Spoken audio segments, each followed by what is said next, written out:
Blog Talk Radio. Hello, everyone. Good morning. This is Laurie Smith on Blog Talk Radio. It is 6 o'clock here in the morning in Calgary, Alberta, Monday morning, July the 12th. No, I'm sorry, it's Tuesday, July 13th. I'm happy to be here. This is One Child Abuse Survivor to Another, half an hour live internet streaming radio broadcast from blogtalkradio.com. As long as I can figure out what day it is, I think we'll be all right. Just waking up, having some coffee. Glad to be here. I thought it was still Monday. That's amazing. But, we'll be on. I found an interesting article I wanted to talk about, and it's from the ASCA, Adults Surviving Child Abuse. And this is, I'm not sure if it's affiliated with the ASCA, that's Adult Survivors of Child Abuse here in North America, but this is Adults Surviving Child Abuse, and I believe it's out of Australia. And so it's a great article regarding adult survivor issues and child abuse. So I just was looking around the internet last night just to see what was out there, because I'm always kind of searching and looking, and I ran across this article, and it's got some interesting an interesting look at what actually happens, to children, and why we as survivors of child abuse end up with all of these issues, and so I decided it's one more place for us to get some more information, and so we'll look at that. And we finished up our information from SAMHSA's National Mental Health website regarding dealing with trauma. So we finished that up yesterday. So that's why I wanted to move on to this next portion. So I'm not a professional counselor. I'm not a professional therapist. I don't hold any of those certificates in those areas. I'm just merely a public-private citizen who just wants to get more information out to people. I know myself, I'm a survivor of child abuse, and I'm searching all the time for information because I feel that it has really helped me in my healing to look for this information and realize, hey, there's some good information out there, there is help, there is hope, and it helps me to find this information. And I thought, hey, I can pass this on to other people. And so you have to listen at your own discretion, because the topics, of course, every one of my show's topics are surround child abuse and the issues of or domestic violence, sexual assault, child sexual exploitation, and whatnot. So you have to listen at your own discretion. And if you're a young person under the age of 18, you have to have permission to listen to my show. It's ultimately about stopping child abuse. It's for children to stop child abuse, but I don't know how young the people are listening on the players, wherever the players are placed around, and, if there's a lot of adult material on here. And just to be honest, you have to keep yourself safe online. There's internet safety is a huge issue, especially regarding children. And so I would hope that you would have an adult, like a parent, if you have a parent who cares about you, and if you have someone in the family who can listen to one of my shows with you, and just to see, you could show it to them and let them listen to it, and then they can see if it's something that you should be listening to. I really believe, I fight for children's rights. I fight to save children's lives every day. That's what I do. So that's why I'm so serious about this. You have to keep yourself safe online. There are so many, hundreds of thousands of child sexual predators out there looking to get a hold of children. And they will pose as anyone. They will pose as a young person your age, and they'll say that they love to ride bikes and listen to music and go to the movies and stuff. And they'll try to get all kinds of information out of you while you're in these chat rooms or different places online. So you have to be really careful and not ever give out any personal information, and get the information, from the websites on how to stay safe online, and then have an adult, someone who's older, kind of know what you're doing online so that you can keep yourself safe. That's the whole issue. You do not want to lose your life. You do not want to be killed, and you do not want to be attacked or viciously assaulted by a child sexual predator in any way. So you keep yourself safe. If you're under the age of 18, I care about people, and I really care about young people. And so, I know so many times young people don't have anybody in their life to help them or that care about what they're doing. That was my case.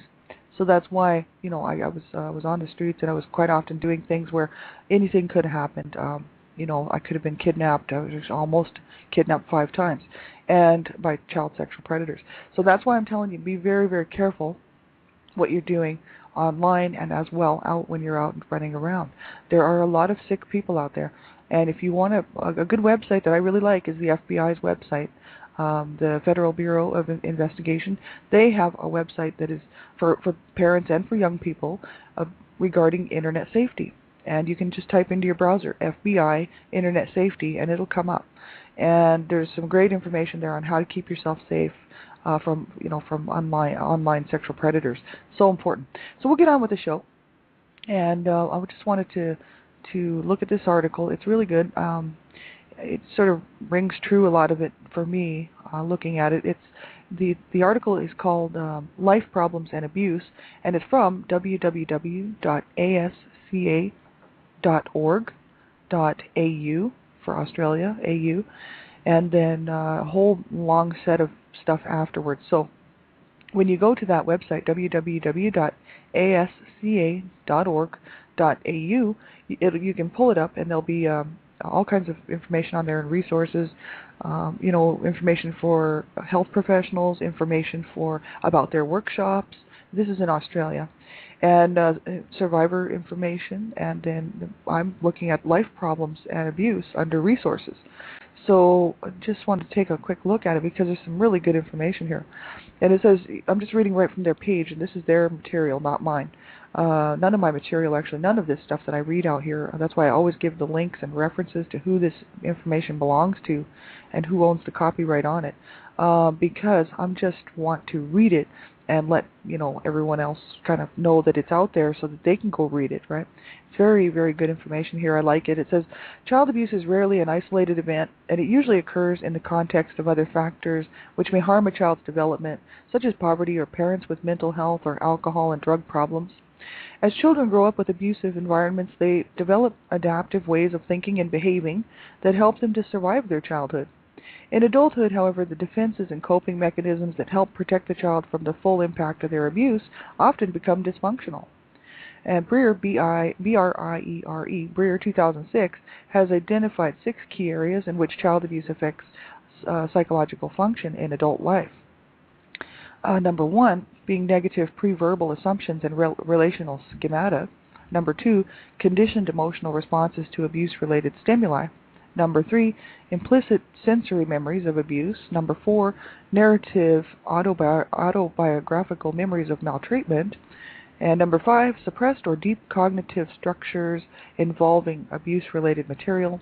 And number 6, inadequately developed affect regulation skills. So these are 6 key areas that Breer, B-R-I-E-R-E, 2006 identified as, regarding, the psychological trauma, from abuse, right? So these are the child abuse effects from it, right? So 1, negative pre-verbal assumptions and relational schemata. Children who are abused internalize profoundly negative messages about themselves, their place in the world, and other people. These negative messages often persist into adulthood, and they powerfully influence how the survivor interacts with other people and how the survivor feels about themselves. As a result, survivors are often poorly equipped to manage close relationships, and they may be too defensive, aggressive, scared, or shy to fully connect with the people around them. And that's kind of, that's true. I mean, as a survivor of child abuse, most of us would kind of be able to relate to that one in particular, you know what I mean? About, just poorly equipped to manage these relationships that we get into, you know what I mean? It's either that we don't trust people, there's no trust, we just don't want people to get too close, or we're just on the defensive all the time, or aggressive. I've been all of those. Scared, that's for sure. And shy. Sometimes people are too shy to get involved. I know when I was young I was like that. Now I'm not shy, but I'm just, very, a little bit on the defensive all the time. Number 2, conditioned emotional responses to abuse-related stimuli. It says, when adult survivors encounter situations, words, or experiences that remind them of their childhood abuse, they may become emotionally overwhelmed. And everyday situations may trigger intense feelings of guilt, shame, grief, or anger that take a long time to fade away.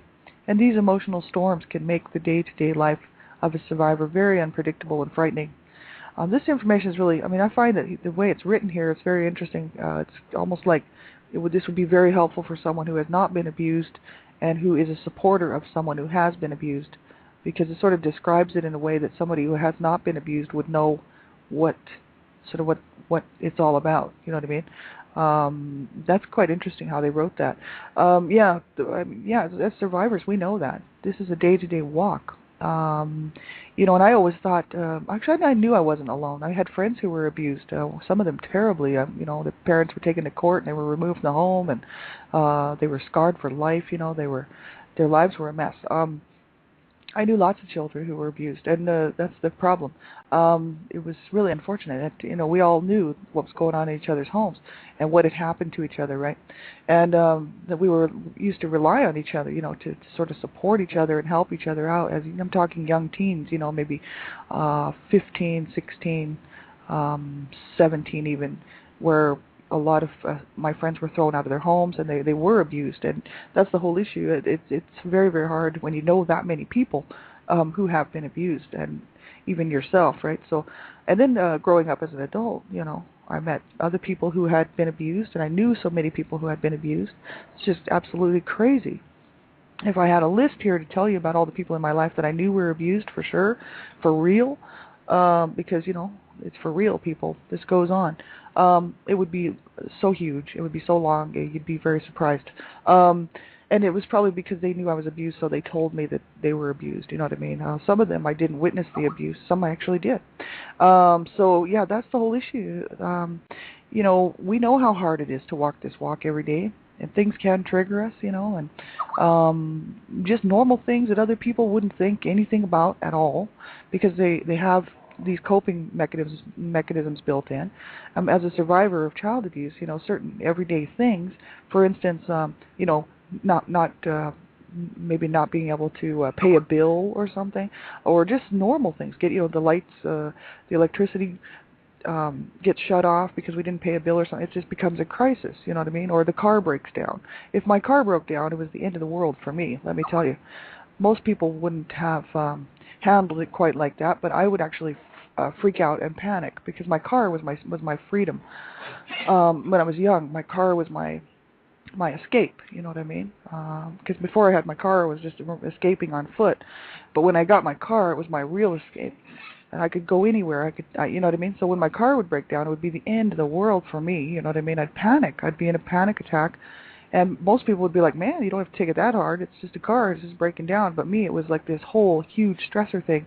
And even today, I don't have a car right now, but I had to let it go. But I had one not all that long ago. And I finally learned, later on, that it's totally cool that I can live without a car. But it's still, something that was very much part of me. You know what I mean? The whole freedom behind the wheel sort of thing. And that just anything like that can trigger us and cause us to feel extremely down, or it can bring back memories, or just any normal day occurrence. Somebody says something. Quite often, all somebody has to do is say something to me, and it will throw me right back down to where I was as a child, feeling so horrible about myself and feeling horrible about life. And it's over something just one person said, which I should be able to just blow off and say, well, hey, I don't like what they said, and either confront them about it or let it roll off. Who cares? But as a survivor of child abuse, quite often we can't do that. And there's ways to cope with that. We don't have to allow that stuff to take us down. But we do have to understand what it is that actually triggers us, and then work really, to try to learn how to cope with it. You know what I mean? In very positive ways. I'm talking, get some really good coping lists going for when that sort of thing happens, so that we can say, hey, I don't have to allow this to bring me down. I'm in control here, and I can make the decision to get my coping list out, and I can go through my coping list, and I can figure out what's going to work, so that I don't go all the way back down there to that dark place, that despair, that feel those feelings of complete, sadness, or whatever is going on in our survivor minds, you know what I mean, or in our hearts, right? We don't have to go all the way back down there again, especially when we're moving through our healing journey. We just have to learn how to cope, and how to get through the days, right? Because we know how hard it is. All of us, if you've been there, you know. Number 3, implicit sensory memories of abuse. Child abuse often involves experiences of fear, betrayal, and powerlessness, experiences that a child cannot understand or explain. Such experiences are coded differently in the brain. They become implicit memories, sometimes called body memories, which means that when the memory returns, it does so with the physical sensations and emotional force of the original experience. And these experiences, sometimes called flashbacks, can be terrifying. Absolutely they are. I have flashbacks. I still have flashbacks. They're not as intrusive as they used to be, but I used to have some serious flashbacks. And I can still feel the whole, all of it. I can feel all of the abuse that was inflicted upon me, that I have any cognitive, memories of, that are very, precise memories. I can, I sort of can relive it, you know what I mean? And I think most of us can, and so that's why it's hard. And because it was, it's hard the first time. It's just hard when it's just over, repeatedly, sort of flashing back to these experiences that we've had. It's very difficult. I know that in the last 3 years, the flashbacks have not been all that overwhelming, and it's just probably because I've done a lot of work. But prior to, these flashbacks would just send me to a dark place again, and I'd be sitting around for days, in a real dark spot, back to where I was when I was a child, and just feeling so down and thinking, am I ever going to feel good about myself? Am I ever really going to be able to heal? And that was just, a question that I never even thought of healing, really. I was thinking, am I ever going to be able to live with this? You know what I mean? Because it was just continuing on and on, for, I was 40 years old, 39 years old, 38 years old, sitting around thinking, wow, is this ever going to get any better? And so, when I started working on my healing journey, it did, after a while, start to get a lot better. And, I no longer had these nightmares that I was having and waking up crying and just emotionally distraught, that's all gone. I don't have those anymore. But I've been able to work through some of this stuff. So that's why I hope, if you've survived child abuse, of any type, of any kind, that eventually you would know that you hang on long enough and you reach out long enough and you get the right help for yourself, whether it be a therapist, a counselor, group support, a good friend, someone who you trust and who you know is trustworthy, right? Just get some help, you know what I mean?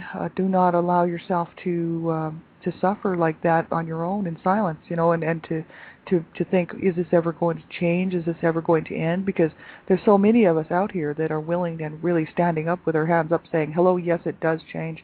It can change. I believe it can change for all of us. I don't think anyone's left out of this, you know what I mean? I think that some of us obviously have experienced a lot more and a lot, for whatever reason, a lot, it affects the person differently because, all of us have, been through different experiences. Some people say, well, I don't know if I could have ever lived, my sweetheart actually told me this the other day. He's like, I don't know if I could have existed in your world. And he's a tough man. He was in the military, he was in the Marines. He was overseas. He was doing all kinds of stuff. He was in the military for quite a few years, and he was in sort of special units and whatnot, going into jungles and crazy stuff like that. But he said, I don't know. He's a tough guy, so he's like, I don't know if I could have survived in your world, And I thought, what a trip. I don't think I could have survived in his for sure, But the thing is I'm thinking, wow, that's interesting because, he's a tough guy, he's a tough man, and for him to say that to me was really a trip, because I'm like, well, I think, maybe, I don't know, maybe I think you could have, but in his mind, he read, he knows my story, he read my book and whatnot, and, he says, I don't know if I could have done it. And that's what I say about other survivors. When I hear another survivor's story, I think, man, I don't know if I could have survived that. And here this person is here today, standing, walking tall, head up, saying, hey, I'm a survivor. I am not going to allow this to destroy me, and I'm going to pull along, with me as many people as I can towards that finish line of, our healing journey, right?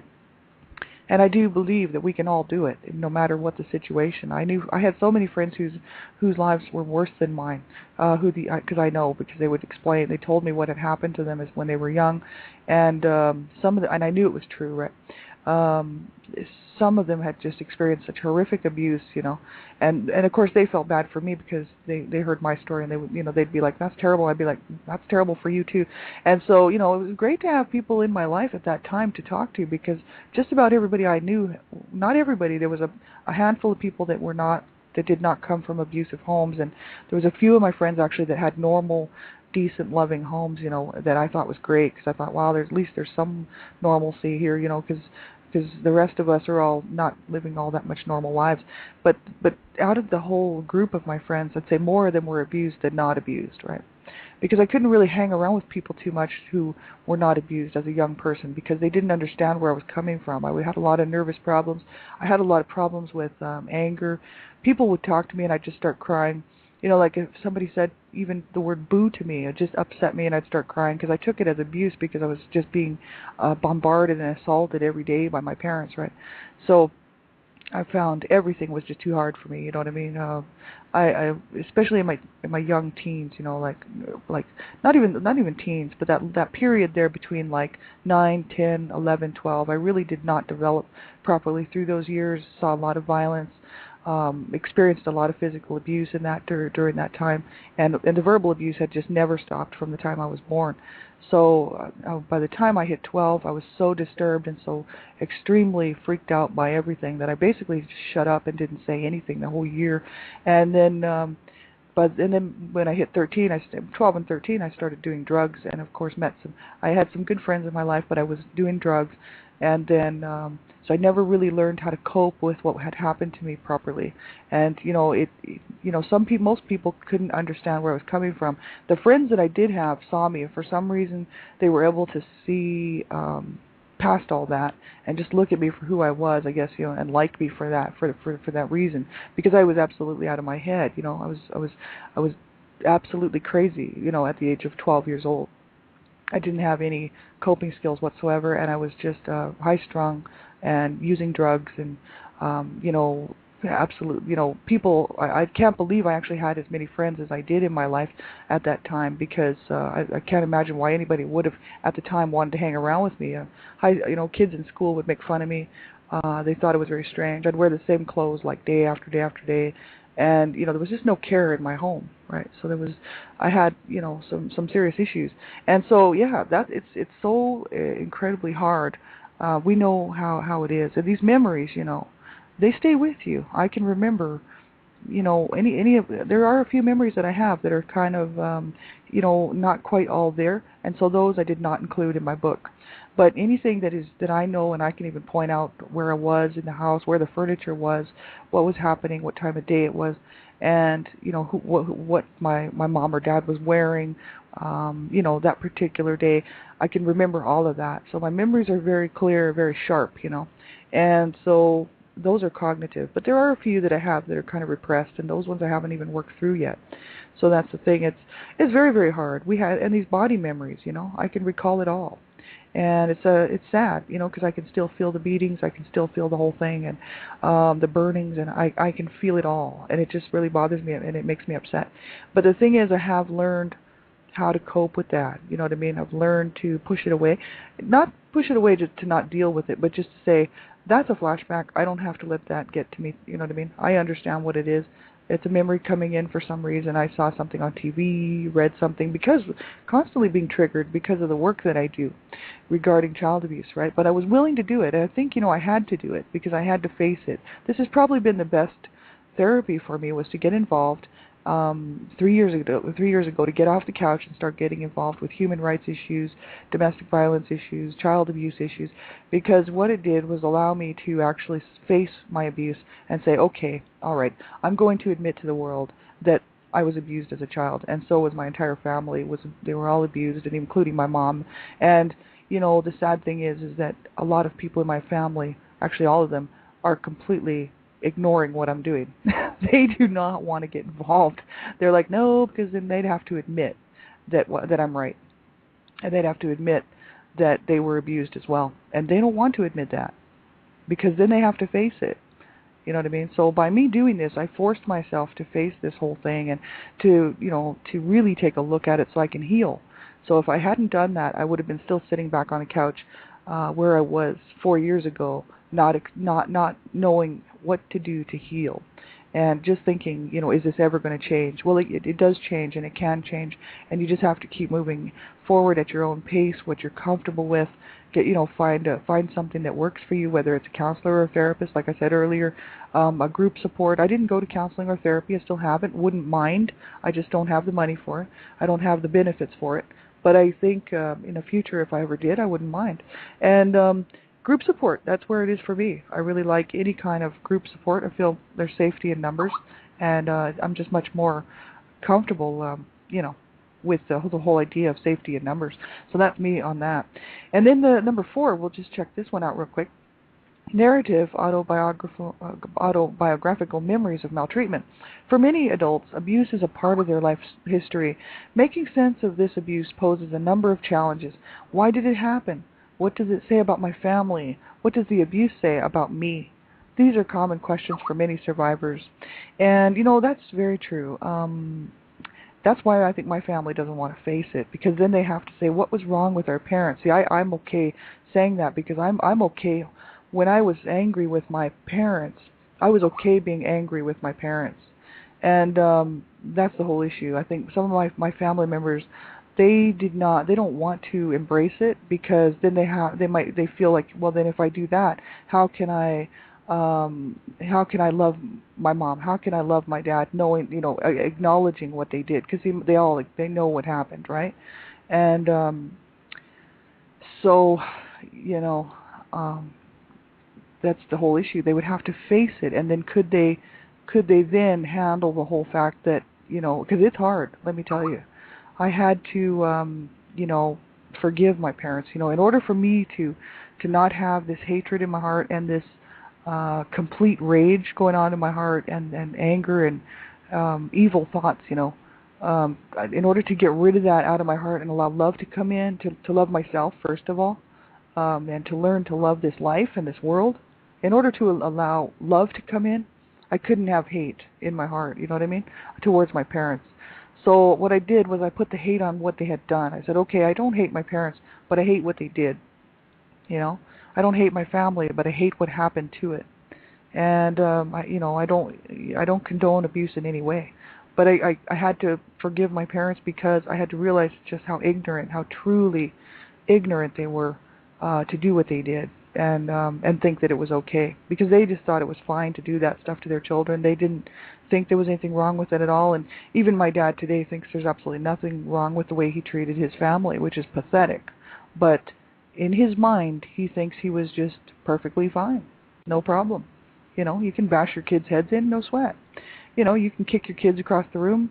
You can beat them, whatever you want. You can call them names. You can make them feel really bad every day, and that's fine. To him, that's just great, because he does not see himself as an abuser, and he just thought he's just a father.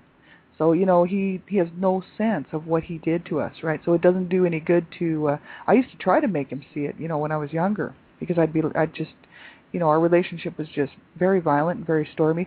And even in my teens, I finally thought, I don't care if my parents kill me or not, I'm going to start speaking out. So I started screaming at them, and it didn't seem to matter. It didn't faze them. They didn't care. They told me they didn't care. My mom, she didn't care. She was just like, I don't care. You guys meant nothing to me. So, this is the kind of stuff. You can't change someone's mind. You can't change someone's heart. So for me, I had to change my heart. I knew that my parents were never going to change the way they felt about me or us as a family. And I knew that my parents were never going to change the way that they were never going to take responsibility and accept this whole mess and say, you know what, it was our fault. I knew that they were never going to do that. So I had to learn how to forgive them, so that I could learn to love myself and learn to love this life and get on with it and move on. It's very, very hard. And so we have about a minute left. We'll continue on with this tomorrow morning. I just want to take a look at the next two actual items here: suppressed or deep cognitive structures involving abuse-related material, and also the inadequately developed affect regulation skills. But this is a great website, www.asca.org.au, and you can find all kinds of good information on there. I hope you will check it out. And let's see, tonight, Dreamcatchers Talk Radio, I'll be on with Donna Shear. We'll be on 10 o'clock p.m. Eastern Standard Time, and I hope you can join in. That's www.blogtalkradio.com/Dreamcatchers to catch that show. And Then tomorrow morning back on with One Child Abuse Survivor to Another, same time, 6 o'clock a.m. We'll finish up here. And check out Dreamcatchers for Abused Children website, www.dreamcatchersforabusedchildren.com. And there's all kinds of information on there for anyone who really wants more information on child abuse. That's a great website, updated daily. Like, they're on there all the time, updating with information. So it's very current and very relative in what's going on right now. So it's not like 6 months ago, updated 6 months ago. Every single day it's updated.